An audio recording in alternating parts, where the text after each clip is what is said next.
Cube Radio. Cube Radio. Cube Radio. En direct à LCN. Cube Radio. Salut Richard. Salut Jean-François, ça y est, je ne suis plus capable d'entendre Harry et Meghan se plaindre. OK. Plus capable, vraiment, là. Écoute, ils ont une fortune qui vaut minimum 116 millions de dollars, et là, je cite Gala, qui est une source d'information inépuisable sur les monarques de ce monde. C'est le éco-vedette des rois et des reines. Leur fortune, 116 millions de dollars. Leur petite villa, qu'on dit c'est un petit cottage sympathique. 9 chambres, 16 salles de bain. 16 salles de bain. Hein? Une fois que t'en as deux, là, mettons, 16 salles de bain, c'est quoi, là? Oh, moi, je l'aime, celle-là. Le bol est tellement plus le fun, c'est confortable. Je sais pas. 16 salles de bain. En tout cas, bref, un cinéma, un terrain de tennis, un gym, etc., etc. Puis il arrête pas de dire la famille royale est épouvantable, puis la presse britannique était plus capable. Et le pire, c'est qu'ils se sont dissociés de la famille britannique parce qu'ils en avaient assez de l'attention des médias, mais là, ils sortent un documentaire en 6 parties. Et puis ces gens-là, ils voient-tu le monde, là, les gens, c'est attention, on parle d'une crise économique là, qui s'en vient. Là. Il y a des gens, là, veut dire, qui ont besoin d'avoir recours à de l'aide alimentaire. Arrêtez de vous plaindre pour rien. Vraiment, plus capable. Hey Richard, c'est la semaine où les deux bras nous tombent, littéralement. Après toutes ces suspensions pour une rôtie, un beigne, une pointe de pizza, là, c'est un pompier qui est suspendu pour avoir fait son travail, c'est-à-dire avoir essayé de sauver une vie. Bien, c'est un pompier de Mirabel. Alors, lui, il fait partie d'un service de pompiers. Ça a l'air, les autres existent seulement s'il y a des feux dans des aéroports, OK, là, ou dans des avions. Eux autres, c'est ça. Mais là, à Mirabel, il y a un accident d'auto. Il y a un gars, un accident d'auto, son auto prend en feu. Lui, il dit, il se passe rien dans les aéroports. Nous autres, on a un camion de pompiers. On va y aller. On va tenter de le sauver. Malheureusement, ils n'ont pas pu le sauver, cet homme-là. Il est mort à bord de son véhicule. Mais là, ce pompier-là a été suspendu en disant, toi, tu fais partie des pompiers de l'aéroport. Tu n'éteins que des feux dans les aéroports. Il dit, oui, mais le gars est en train... Non, toi, c'est les aéroports. Il dit, oui, mais il n'y avait pas de feu, j'étais libre. Moi, là, à un moment donné, tu sais, ces fonctionnaires-là zélés, là, mais Richard, c'était jugement. de l'insubordination.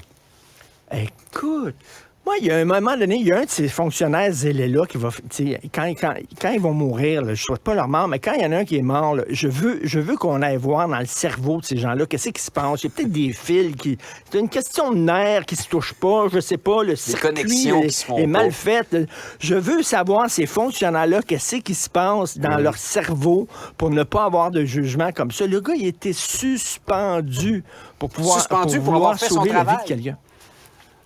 Oui, non, mais lui, c'est rien que le feu des aéroports. Tu sais, c'est comme, toi, c'est le feu des hangars. Oui, mais le feu n'a pas une accident. Toi, c'est le feu des hangars. Est-ce que c'est un hangar qui est pris en feu? Non, c'est une cuisine. Toi, tu vas rien qu'éteindre les hangars.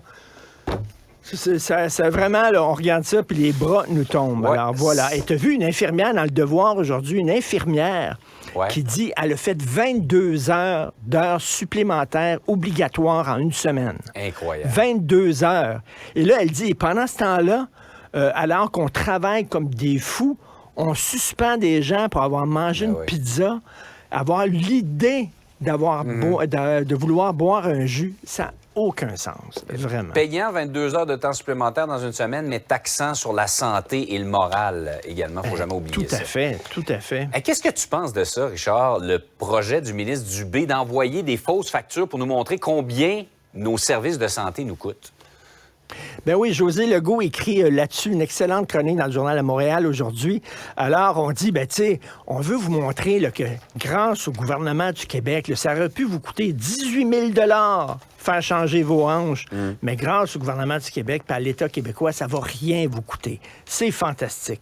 Premièrement, c'est pas vrai que ça nous coûte rien, c'est notre argent. Ça me fait rire quand on nous donne des cadeaux avec notre argent. Hein? C'est comme François Legault, on va vous donner un petit 400 pièces, un petit 600 pièces. Va prendre ton portefeuille, Jean-François, m'enlever 20 pièces, puis je vais te dire, Jean-François, je te donne 20 $. Regarde comment je suis généreux. Donc, on veut nous dire, regardez, premièrement, là, je pense qu'il y a peut-être des gens qui se rendent à l'urgence pour rien. C'est vrai, il y a des gens, on le sait, il y a un coup de marteau sur le pouce, ils s'en vont à l'urgence. Mais une fois que tu es à l'hôpital, si on décide de t'opérer, là, c'est parce que c'est grave. Il n'y a personne qui est à l'hôpital pour rien. Là. Je veux dire, vraiment, là, est-ce que ça va décourager des gens d'aller à l'hôpital? Est-ce qu'il y a quelqu'un qui va dire « Oh mon Dieu, ça a coûté beaucoup, ça a coûté très cher pour mes traitements de chimio. Gisèle, appelle, on va annuler ça parce que ça coûte trop cher. Ça va coûter trop cher pour la collectivité. Ouais. » Bien, si le gouvernement veut jouer ça, on va le jouer, ce jeu-là, à deux, OK? Il y a ce qu'on appelle la Fédération des contribuables du Canada, qui ont un volet au Québec. Ouais. Chaque fois que le gouvernement ne respecte pas ses échéanciers, chaque fois que ça coûte trop cher, OK, qu'il dépasse le budget, on va leur envoyer une petite facture. On n'a pas fini. Regardez, on n'a pas fini. Chaque fois qu'on va acheter des produits aux États-Unis à fort prix, alors qu'il y a des entreprises au Québec qui les font, chaque fois qu'on vend des buildings qui appartiennent au gouvernement à rabais, chaque fois qu'on donne le feu vert à des entreprises qui polluent, puis ça a des coûts, ça, on va leur envoyer une petite facture pour leur rappeler, regardez la façon dont vous gaspillez notre argent à nous autres. Hein? Ça joue ces deux bords, ce petit jeu-là. Là. On n'a pas fini, comme tu dis, là. Juste retour des choses. Hey Richard, passe une excellente fin de semaine. Mais fais-en pas trop, reste dans ton champ de compétences et ne sors pas, fais pas de l'insubordination. Non, absolument pas. Là. J'ai éteint les feux, les hangars seulement. Cube Radio.